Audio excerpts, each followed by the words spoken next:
The home was still warm and inviting from the holiday festivities, with the last traces of Christmas decorations softly glowing in the dim light of early dawn. I had thought the ancestry kit was a brilliant gift, a nod to Hannah's growing curiosity about history and genealogy, something we could connect over. It seemed like innocent fun. It wasn't until several weeks later, as I sat at the kitchen table, sipping coffee and scrolling through emails, that I noticed the results in my inbox. Uncover your roots, the subject line teased, a past that was about to flip my world upside down. Hannah, have you seen this yet? I called out as she walked in, her eyes still groggy, her hair messy from sleep. No, what's going on, Dad? She muttered, reaching for a mug in the cupboard. I slid the tablet across the table to her. Your ancestry results came in. Let's see where your roots lead, shall we? We scrolled through the digital maps and percentages together, a vivid tapestry of her heritage laid out in vibrant colors and neat statistics. But something unsettling caught my eye. That's strange, I murmured, noticing that the relatives who should have been connected to my side of the family were absent. What's wrong? Hannah leaned in closer, her curiosity sparked. It must be an error. None of my relatives are showing up in the matches. My pulse quickened. An error? It had to be. These things happen, don't they? She chuckled nervously, but her voice faltered. The space between us thickened with a sudden, uncomfortable silence. Over the next few days, I was consumed by it, repeatedly contacting the company, hoping for a mistake. There has to be a mix-up with the samples, I explained anxiously over the phone, the customer service rep responding with polite indifference. I assure you, sir, errors in testing are extremely uncommon. We handle each case with the highest accuracy, the voice on the line replied, too composed, too distant. The doubt planted by the DNA results began to grow, twisting through my thoughts like roots. I needed clarity only Linda could provide. That evening, as the winter sun dipped behind the horizon, stretching long shadows across our living room, I turned to my wife. Linda, we need to talk about Hannah's DNA results, I said, keeping my voice calm despite the storm brewing inside me. She froze for a moment, her face expressionless, then sat down, her hands clasped tightly in her lap. What about them? Her attempt to sound casual couldn't mask the tremble in her voice. They don't add up, I said, locking eyes with her.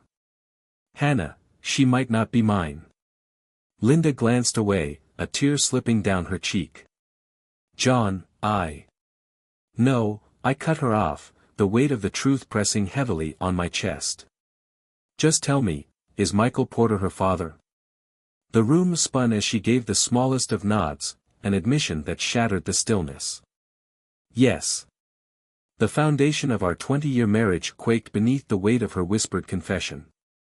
In that moment, the life I knew, the life we had built, crumbled like a fragile facade. The days following Linda's admission were a haze of tense conversations and long stretches of awkward silence. I went through the motions of my daily routine, but my mind was caught in a whirlwind of betrayal and disbelief. By the weekend, I knew I had to face the truth head-on, starting with Hannah. It was a chilly Saturday morning. Hannah had come home from university for the weekend, a visit I had been eagerly anticipating with fatherly excitement, now darkened by the revelation. I asked her to go for a walk, knowing the open air might soften the blow of the conversation I dreaded. Dad, is everything all right? Hannah asked as we walked along the frost-covered trail in our local park, her breath turning into mist in the crisp air. I hesitated, trying to find the right words. Hannah, we need to talk about something important, I began, keeping my voice steady despite the inner storm. She stopped and turned to face me, her expression a blend of concern and curiosity. What's going on? It's about the DNA results.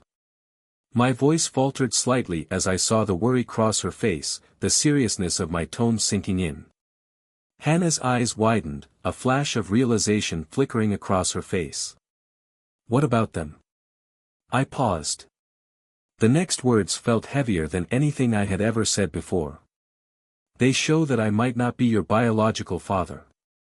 The silence between us was almost tangible as she absorbed the information, her complexion paling in the chilly sunlight. What?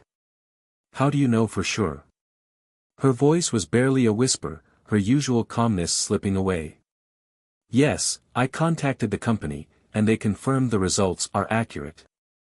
I watched her closely, my heart aching at the sight of the confusion and pain clouding her expression. Hannah took a deep breath, her hands trembling ever so slightly. Mom knows, doesn't she?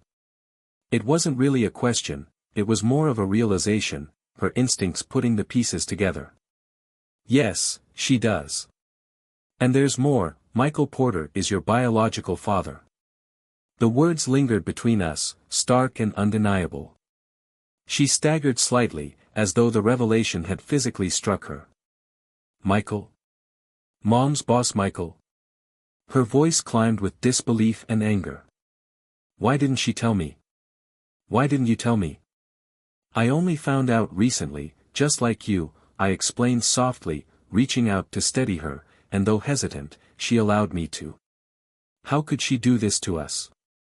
Hannah's voice cracked, the betrayal by her mother slicing deep. I've been asking myself the same thing.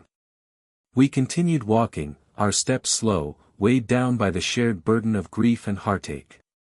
We found a bench not far from where we had been and sat in silence for a few moments, both lost in our own swirling thoughts. Finally, Hannah looked up at me, her eyes swollen but resolute. What are we going to do now, Dad? I squeezed her hand, reaffirming the bond that no test could break. We'll figure this out together, but no matter what, I'm still your father. That hasn't changed for me. Hannah nodded, resting her head on my shoulder. I know, Dad. I just need some time to process everything. This conversation marked a pivotal point, a moment of painful honesty and mutual support that reshaped the boundaries of our relationship. As we made our way back home, the biting cold of winter felt a little less harsh, our steps a little more purposeful. The future was uncertain, but one thing was clear, we would face it together. The revelation of Linda's infidelity and the truth about Hannah's paternity gnawed at me, demanding more answers. I found myself spending late nights in my study, sifting through old photos and documents, trying to piece together the timeline of events that had led to this betrayal. One quiet evening, I made up my mind to dig deeper. I began revisiting our old calendars, journals, and even some work-related files, searching for any clues. I needed to understand how this affair had played out right under my nose. Linda, can we talk? I called out from my study, feeling the weight of the conversation ahead. Linda appeared at the doorway, her eyes tired, and her posture tense. What is it, John? She asked quietly. I motioned for her to sit. I need you to help me understand how all of this happened. When did it start? How did it last so long without me noticing? She sighed deeply, taking a seat across from me. It started about a year after Sophie was born, she admitted. Michael and I were working late on a big project one night, and it just happened. I felt a surge of anger and hurt but forced myself to stay calm. So, it wasn't just a one-time thing. No, she admitted, her gaze dropping to her hands. It went on for about 3 years. We tried to end it more than once, but it was complicated. He was my boss, and we had this strong connection. I took a deep breath, trying to wrap my head around the timeline. So when exactly did it end? And why? It ended when Michael decided to pursue a higher position in the company, she said, her voice wavering slightly. He knew that any scandal could ruin his career, so we agreed to stop. We thought it was behind us, but then Emily was born. Her voice grew faint, laced with regret. I nodded slowly, taking in her words. And you never thought to tell me? Not even when you found out about Hannah? I was scared, John. I knew it would tear everything apart. I thought I could keep it hidden, that it would never surface, she said, her eyes filling with tears. But it did surface, Linda. And now, our family is falling apart, I replied, my voice cracking under the weight of it all. Linda wiped away her tears, looking at me with desperation. I know, and I'm so sorry. I never wanted to hurt you or the kids. I just didn't know how to handle it. I stood up, pacing the room. I need to know more about Michael. How often did you see him after the affair ended? Was there ever a chance he could have found out about Hannah? He moved away, and we barely kept in contact. The last time I saw him was at Emily and Josh's wedding, but we never talked about the past. He doesn't know about Hannah, she said, her voice steady. I paused, weighing her words. We have to make sure he never finds out. Hannah is our daughter, and I won't let him come into her life and disrupt it any more than it already has been. Linda nodded. I agree. I'll do whatever it takes to protect our family, even if it's broken. The rest of the night was spent in a tense ceasefire, piecing together the timeline and trying to make sense of the betrayal. Each new detail felt like a knife twisting deeper into me, but it also began to provide clarity, a necessary step toward moving forward. The next morning, I called Hannah into the study. She walked in slowly, her face a mix of curiosity and apprehension. Dad, what's going on? She asked, sitting down. I've been talking to your mother, trying to figure out everything that happened. We need to have a full understanding of the situation, I explained, doing my best to remain composed. Hannah nodded. I appreciate that. It's been hard for me to process all of this. I know, sweetheart, but we'll get through it. We have to stay strong and support one another, I said, reaching out to take her hand. Do you think things will ever be normal again? She asked, her voice trembling with uncertainty. Normal might look different from now on, but we'll find a new way forward. As long as we stick together, we'll be all right, I reassured her, gently squeezing her hand. As Hannah left the study, I felt a renewed sense of determination. The road ahead was uncertain and filled with obstacles, but I was resolved to protect my family and find a way to heal. The house felt colder, more silent than ever. The truth of Linda's betrayal lingered in the air, an invisible wall between us. I couldn't look at her without seeing the past, each glance a reminder of the shattered trust, each word a struggle to maintain civility. One evening, after another day of strained silence, I called Linda into the living room. We sat across from each other, the coffee table between us like an unspoken divide. The dim light from the lamp cast long shadows, adding to the heavy atmosphere. Linda, we can't keep going like this, I began, my voice weighed down with emotion. We need to talk about what comes next. She nodded, her eyes a mix of guilt and sorrow. I know, John. I've been thinking about it too. I took a deep breath, trying to gather my thoughts. I need to understand why you did it, why you stayed with me while you had feelings for someone else. Linda looked down, her hands fidgeting nervously in her lap. John, I was young and confused. Michael and I connected in a way I hadn't felt before, but I never stopped loving you. I made a horrible mistake, and I've regretted it every day since. Regret doesn't undo what happened, I said, trying to keep my voice steady. You lied to me for over 20 years. You let me believe a lie about our family. I know, she whispered, tears running down her face. I was terrified. I didn't want to lose you or the life we built together. But you did lose me, Linda. Maybe not physically, but emotionally. You lost me the moment you chose to be with Michael, I said, feeling the sting of betrayal all over again. She reached across the table, her hand trembling. John, please. I want to make this right. I want to fight for us, for our family. I stared at her hand, a flood of anger and sadness swirling inside me. I don't know if we can be fixed. I don't know if I can ever trust you again. Linda withdrew her hand, looking defeated. I understand, but I'm willing to do whatever it takes to try. The days that followed were a blur of emotions. I threw myself into work, using it as a retreat from the chaos at home. But even at the office, I couldn't shake the thoughts of betrayal that haunted me. One evening, as I was leaving work, my colleague and friend Eric approached me. "Hey, John, you've been looking pretty down lately. Is everything all right?" he asked, concern in his voice. I hesitated, unsure whether to open up, but I needed someone to talk to. It's Linda. I found out she's been keeping something from me for years. Something huge. Eric's expression turned serious. "Do you want to talk about it? Sometimes it helps to get things off your chest." I nodded, and we headed to a nearby cafe. Over steaming cups of coffee, I told him everything, from the DNA test to Linda's confession. Eric listened closely, his face reflecting sympathy. "Man, that's rough," he said after I finished. "I can't imagine what you're going through, but you're one of the strongest people I know. If anyone can get through this, it's you." "Thanks, Eric," I said, feeling a little lighter for sharing my burden.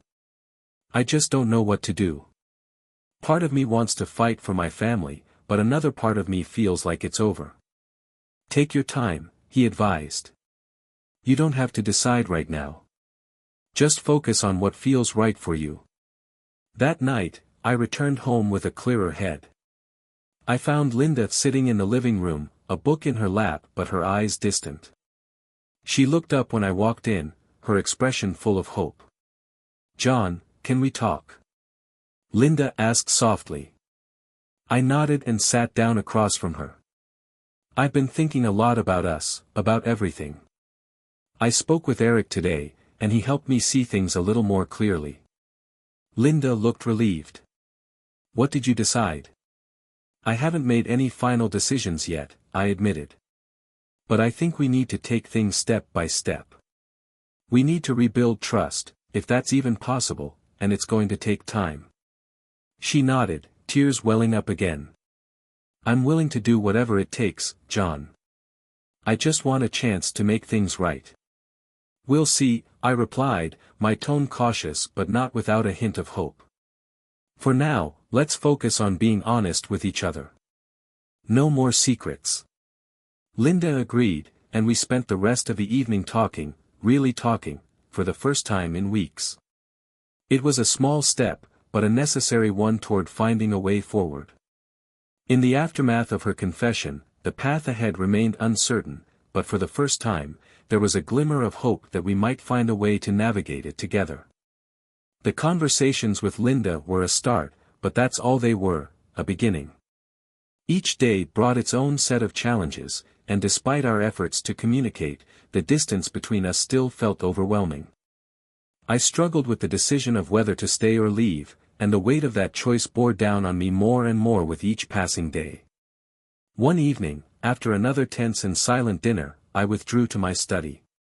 The shelves, filled with books and mementos from our shared life, seemed to press in on me. I needed clarity, a sense of direction. I decided to call someone who had always been a source of guidance for me, my old friend and mentor, Daniel. Daniel picked up after a few rings, his steady, familiar voice offering immediate comfort. "John, it's been a while. How are you holding up?" I sighed, a flood of emotions washing over me. "Not great, Daniel. I need your advice. I'm at a crossroads and don't know which way to turn." "Tell me what's going on," Daniel replied, his tone warm but firm. I recounted everything, from the shocking DNA results to Linda's confession and our ongoing attempts at reconciliation. Daniel listened without interrupting, his silence a reflection of his patience and understanding. When I finally finished, there was a long pause before he spoke. "John, what you've been through is an enormous betrayal. It's natural to feel lost and uncertain. The most important thing to remember is that whatever decision you make, it needs to be right for you." "I know, but it's not just about me," I countered. "It's about Hannah, Sophie, and Emily. It's about the family." "Of course, it is," Daniel agreed. But you can't give what you don't have. If you're not okay, you won't be able to be there for them in the way they need.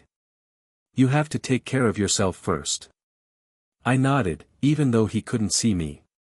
But how do I know what's right? How do I make a choice when both options feel impossible? Daniel's voice remained calm and steady. Take a step back. Look at what you need to feel whole again. Sometimes, staying and working through the pain is the right path. Other times, walking away is what you need to heal. Neither decision is easy, but you have to listen to your heart.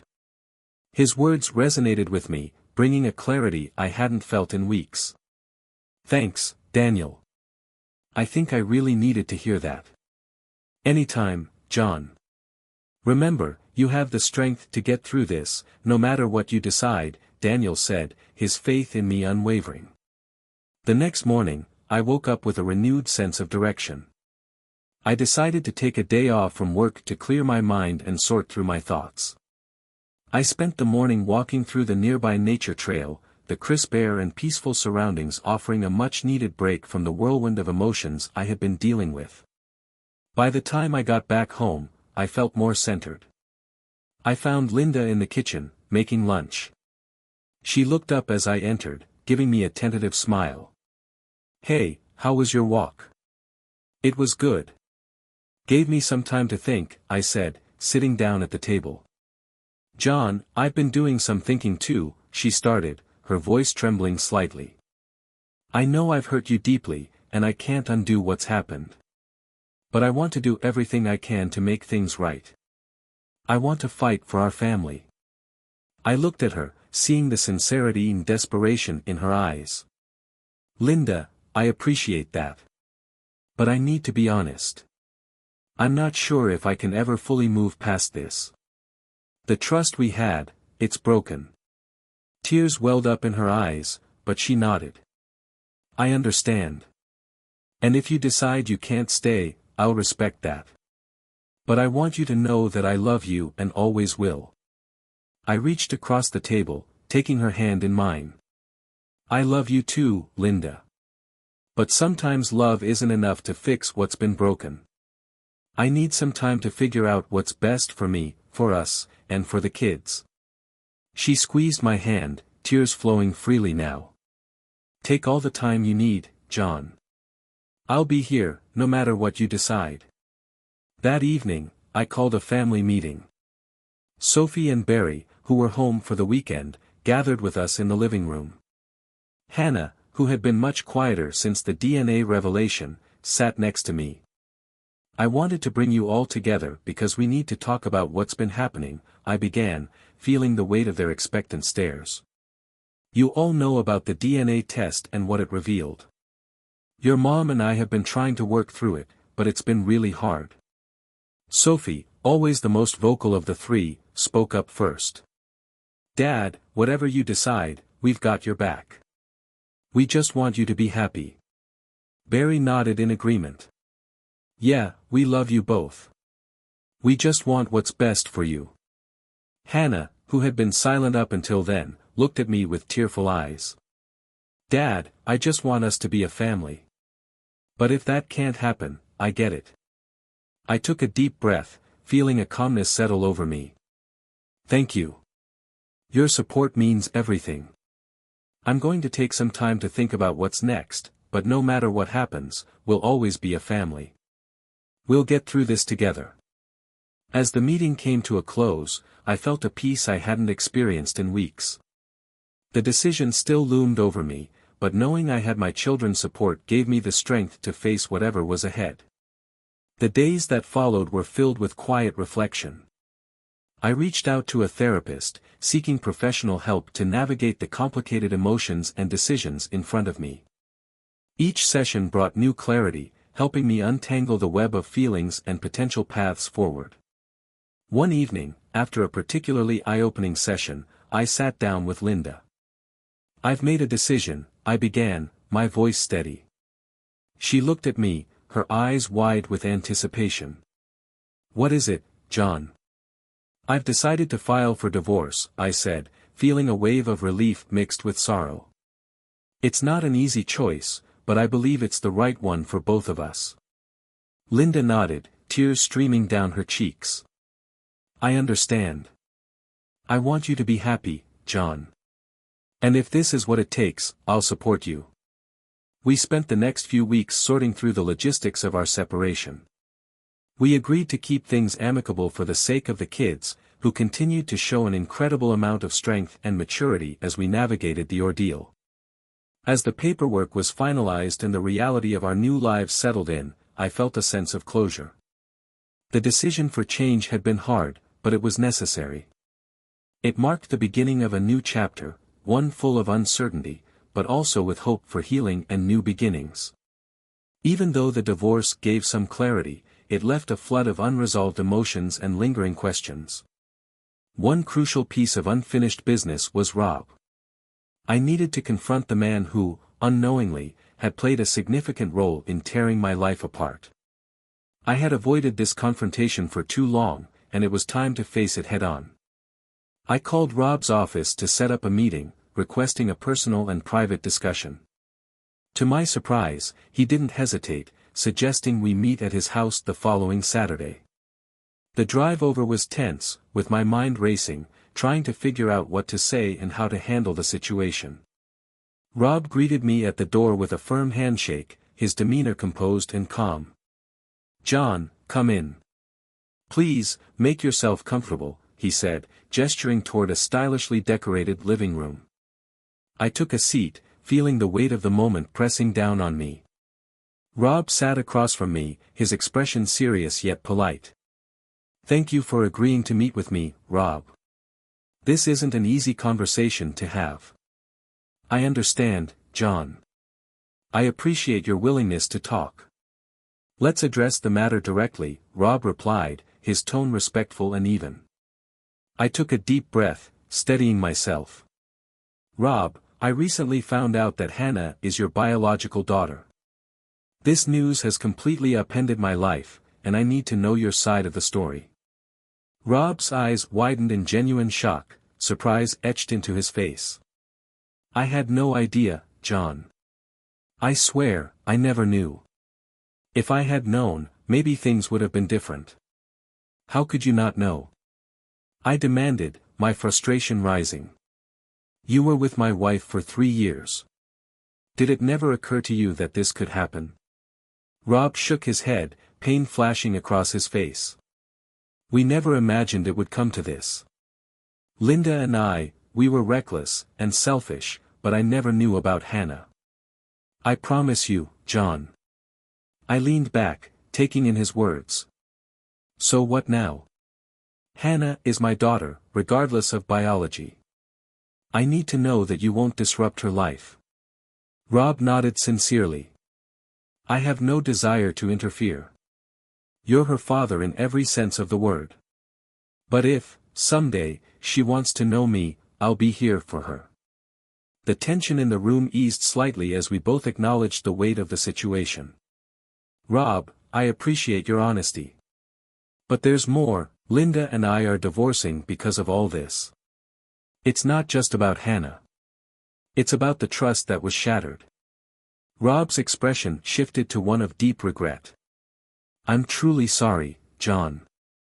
None of this was ever my intention. I hope that, in time, you and Linda can heal, even if it's separately. We continued talking for a while, discussing the past and where things stood.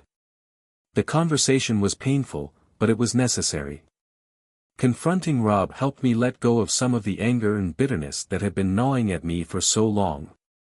Later that evening, I returned home, feeling a whirlwind of emotions. I found Hannah sitting in the living room, reading. She looked up when I walked in, offering a small, tentative smile. Angelina's face lit up with a spark of an idea. What about photography? You always took great pictures when we were kids. You still have that old camera, right? Maybe you could pick it up again. Her suggestion brought back memories of simpler times, moments spent capturing family vacations, holidays, and the milestones of our lives. I hadn't touched that camera in years, but the thought of doing something creative, something for myself, felt like a breath of fresh air. You know, I said, considering her words, that's not a bad idea. I think I still have my old camera somewhere in the attic. Maybe I'll dust it off and see what I can do.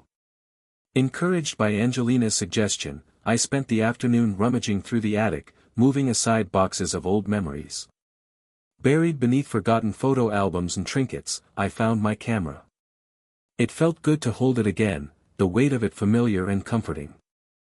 I decided to take a walk and see what I could capture, using photography as a way to distract myself from the turmoil of the past months. As I wandered through the neighborhood, framing shots of trees, birds, and the quiet streets, I felt a sense of peace that had been missing for far too long. The simple act of focusing on the details of the world around me allowed me to escape the weight of everything I had been carrying. That evening, I showed Angelina some of the photos I had taken. She smiled as she looked through them. "These are great, Dad. You've still got it." I felt a small sense of pride, something I hadn't felt in a while. "Thanks, sweetheart. It felt good to get out and do something different." Katie and Barry came over for dinner that night.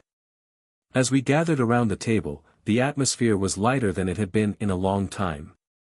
The kids had been my anchor through all of this, and for the first time, I felt like I was finding my way back to a sense of normalcy.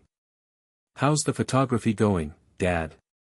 Katie asked, passing me the salad bowl. I smiled, feeling that spark of excitement again. "I just started, but it's helping me clear my mind. It's nice to have something to focus on besides work and everything else." Barry nodded. "That's great to hear. We've been worried about you. It's good to see you finding something that makes you happy." "I appreciate that, Barry. I'm lucky to have you all. Your support has meant everything to me," I said, looking around the table at my 3 kids, who had been my rock throughout the storm. As the evening wore on, we laughed and reminisced, sharing stories of happier times. For the first time in a while, I felt a sense of peace settle over me. It wasn't that everything was perfect or even resolved, but the heaviness I had been carrying seemed to lift just a little. In the following days, I continued to take photos, slowly rediscovering the joy that came from capturing the world around me. It wasn't long before I decided to take things a step further. On a whim, I visited a local photography club. I wasn't sure what to expect, but I knew I needed to push myself out of my comfort zone if I was ever going to fully heal and move forward. The club met at a small community center, and as I walked in, I was greeted by a woman named Linda. She had a warm smile and a welcoming demeanor that immediately put me at ease. "Hi, I'm Linda. You must be Tyler. It's always great to see new faces around here," she said, extending her hand. I shook her hand, feeling a bit more relaxed. "Thanks, Linda. I'm just getting back into photography after a long break. Looking forward to learning and meeting others who share the same interest." Throughout the meeting, I found myself feeling more comfortable, sharing some of my recent photos and receiving feedback from the group. The camaraderie and support from the other members reignited something in me, a passion I hadn't realized I had missed. One evening, after a particularly rewarding meeting, I found myself at Malone's, my favorite bar. Ronnie, the owner, saw me walk in and waved me over. "Hey, stranger. Long time no see," she greeted with a smile. "What can I get you?" I took a seat at the bar, feeling the familiar comfort of the place. "Just a beer, Ronnie. How's everything going?" She handed me the drink, her eyes twinkling with curiosity. "You tell me. You look like you're doing better." I nodded, taking a sip of the beer. "Yeah, I'm getting there. I joined a photography club, trying to find my way again." Ronnie leaned on the bar, her expression thoughtful. "You're a strong guy, Tyler.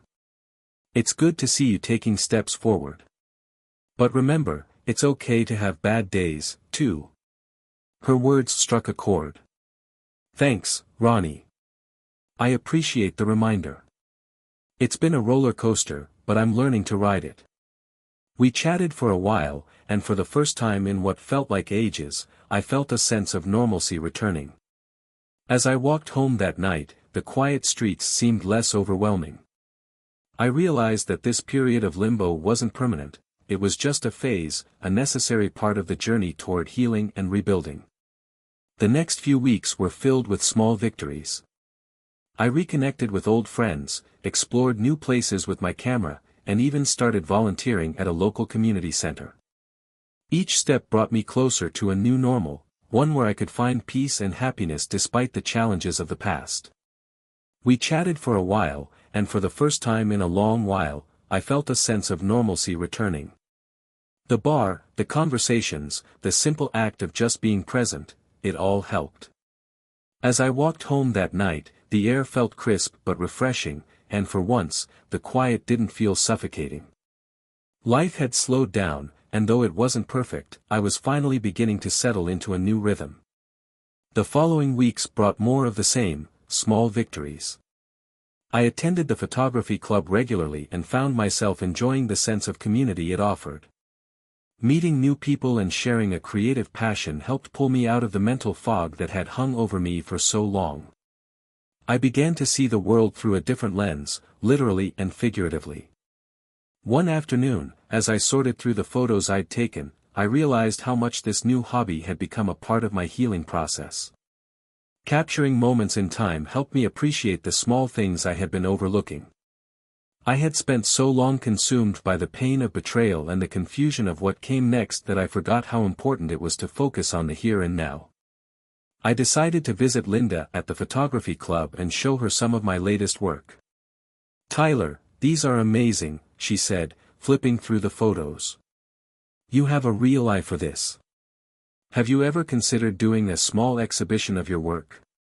I blinked in surprise. "An exhibition? I don't know, Linda. I've never done anything like that before." She smiled encouragingly.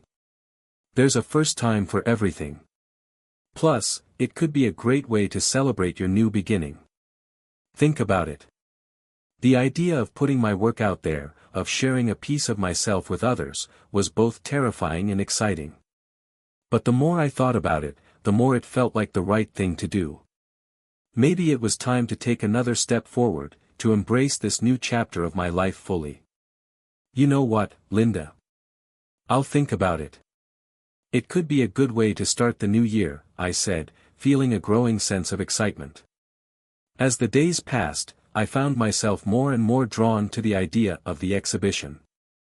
I spent hours selecting and editing my best photos, preparing them for display. The members of the photography club were incredibly supportive, offering advice and helping me plan the event. Meanwhile, my relationship with the kids continued to strengthen. We spent more time together, creating new traditions and finding joy in each other's company. One evening, while having dinner with Katie, Barry, and Angelina, I brought up the exhibition.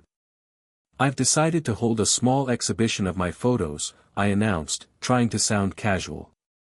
Katie's eyes lit up. "Dad, that's amazing. We'll be there to support you." Barry nodded enthusiastically. "Absolutely, we're so proud of you, Dad. This is a big step." Angelina smiled, squeezing my hand. "I can't wait to see your work on display. You've come so far, Dad." Their support meant the world to me. It was a reminder that, no matter what had happened, we were still a family, united by love and mutual respect. The night of the exhibition arrived, and the small gallery was filled with friends, family, and members of the photography club. As I walked around, mingling with guests and discussing my photos, I felt a sense of accomplishment and pride.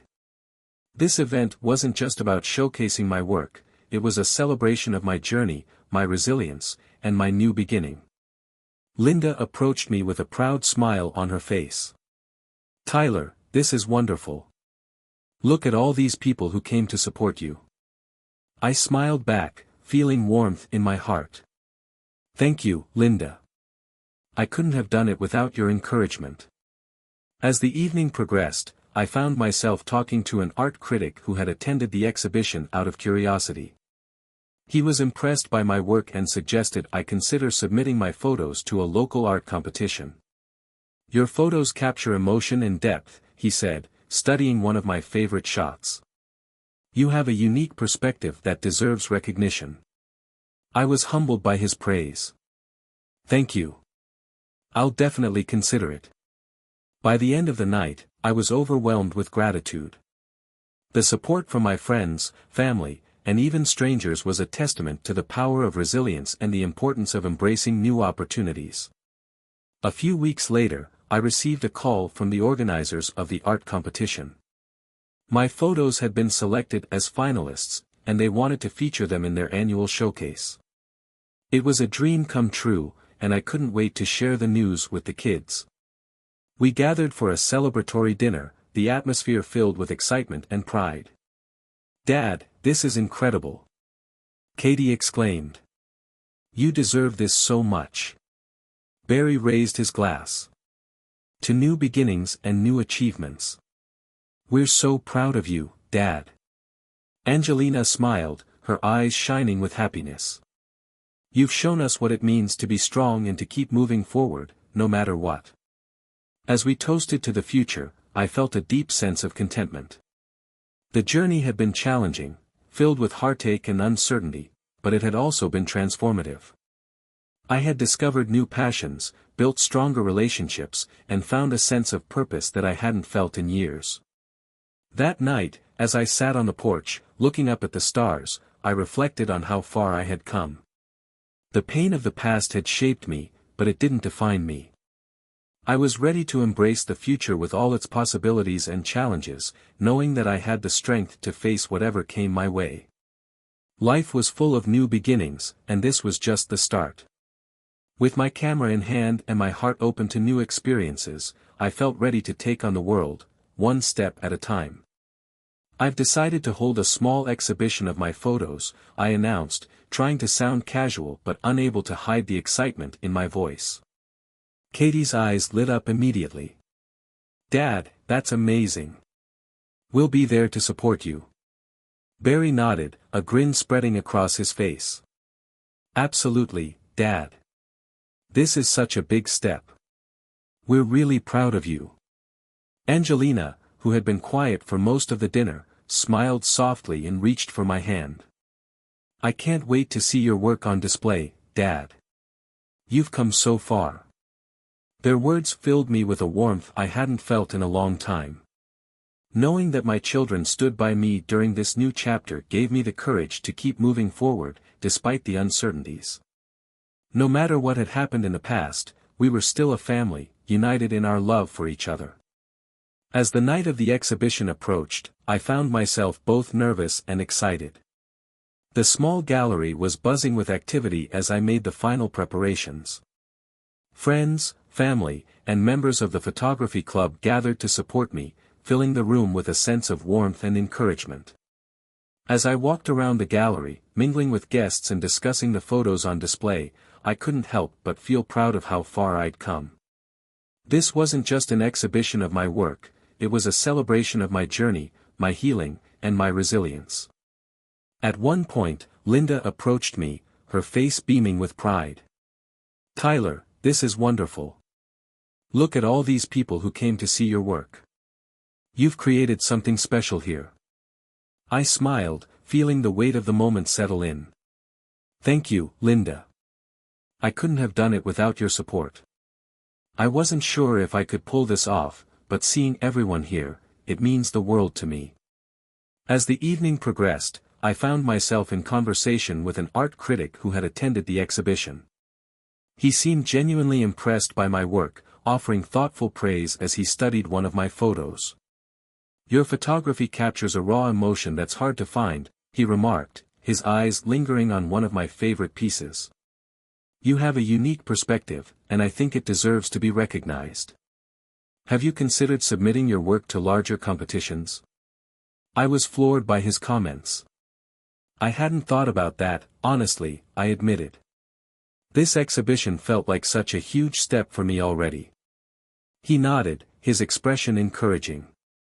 "It's clear you've poured a lot of yourself into these photos. If you ever decide to submit your work, I think you'd be well received. By the end of the night, I was overwhelmed by the outpouring of support from friends, family, and even strangers. The exhibition had gone better than I could have imagined, and for the first time in a long while, I felt a deep sense of accomplishment. A few weeks later, I received a call from one of the organizers of the local art competition the critic had mentioned. My photos had been selected as finalists, and they wanted to feature them in their annual showcase. I could hardly believe it. It felt like a dream. I couldn't wait to share the news with the kids. We gathered for a celebratory dinner, the atmosphere filled with pride and excitement. Katie was the first to speak, her smile as bright as ever. "Dad, this is incredible. I knew you could do it." Barry raised his glass in a toast. "To new beginnings and great achievements. You've come so far, Dad, and we're all so proud of you." Angelina squeezed my hand, her eyes shining with emotion. "You've shown us what it means to keep moving forward, no matter what. I'm so proud to be your daughter." As we toasted to the future, I felt a profound sense of peace wash over me.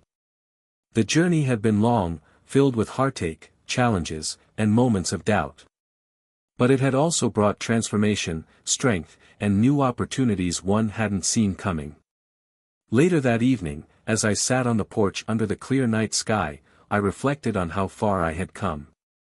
Life had changed in ways I could never have predicted, but I had grown stronger because of it. The pain of the past no longer defined me. It had shaped me, yes, but it had also pushed me toward new beginnings. With my camera in hand and my heart open to the unknown, I was ready to embrace whatever came next. Life was unpredictable, full of challenges, but also filled with moments of beauty and hope. I felt ready to take on the world, one step at a time. As the months passed, life began to feel more settled. The initial chaos of the divorce and the emotional turbulence of confronting Tony and Emily slowly gave way to a quieter, more reflective period. The art competition had been a significant milestone, marking the end of one chapter and the beginning of another. I had started to embrace this new chapter of my life with more confidence, more acceptance, and more hope. Photography became my sanctuary, a way for me to channel my thoughts, my feelings, and everything I had experienced into something creative and meaningful.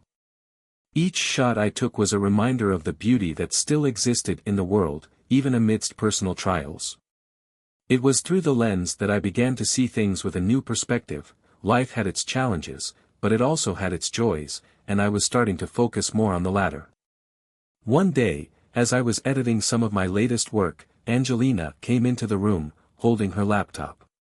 "Dad, I've been thinking," she started, a smile playing on her lips.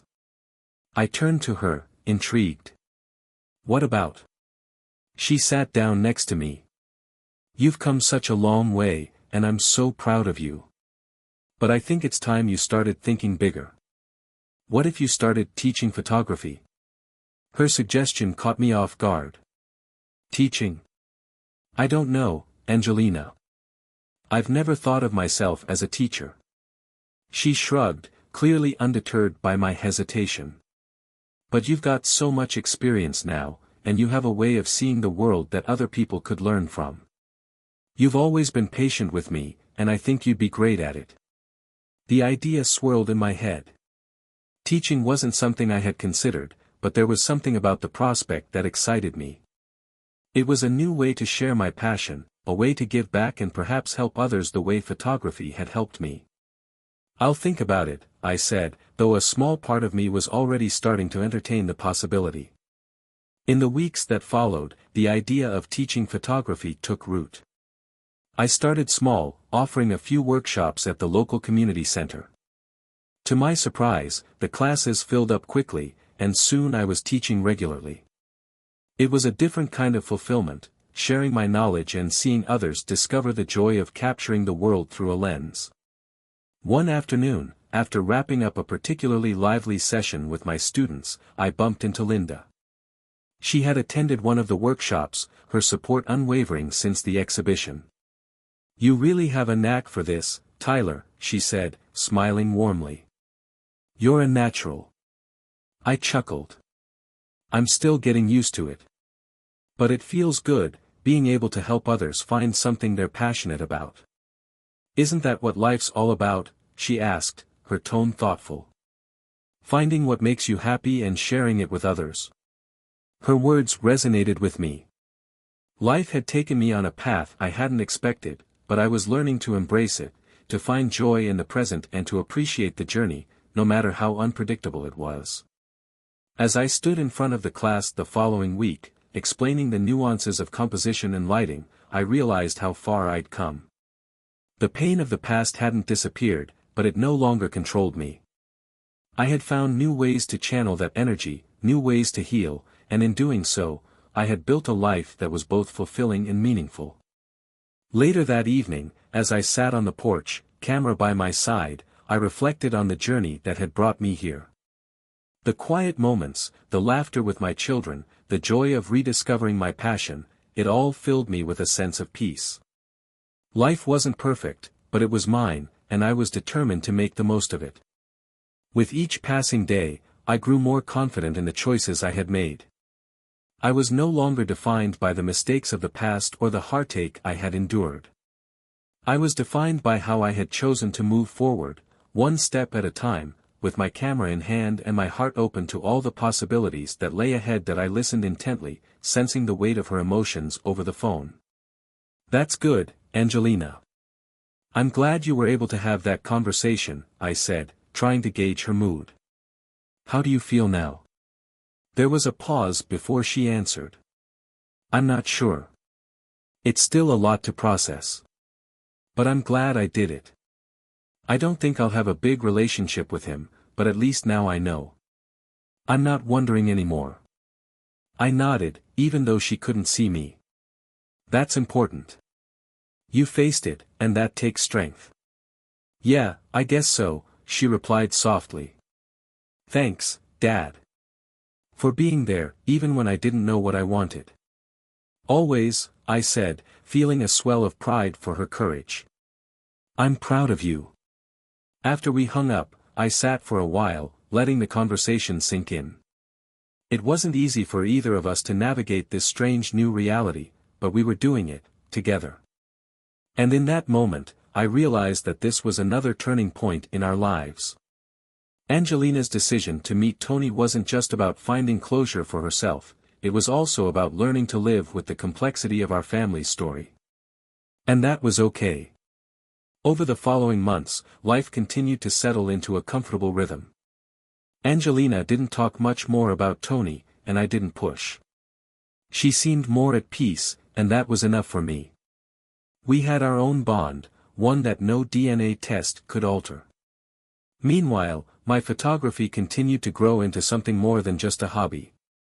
I entered more competitions, held a few additional exhibitions, and even started teaching more advanced workshops at the local community center. The classes were small but intimate, filled with people eager to learn, just as I had been. One evening after a particularly rewarding class, I found myself at home, going through some of the photos I'd taken during the week. The images were more than just pictures to me now, they were markers of my journey. Each one told a story, and together they painted a picture of a man who had faced the hardest truths and come out the other side stronger for it.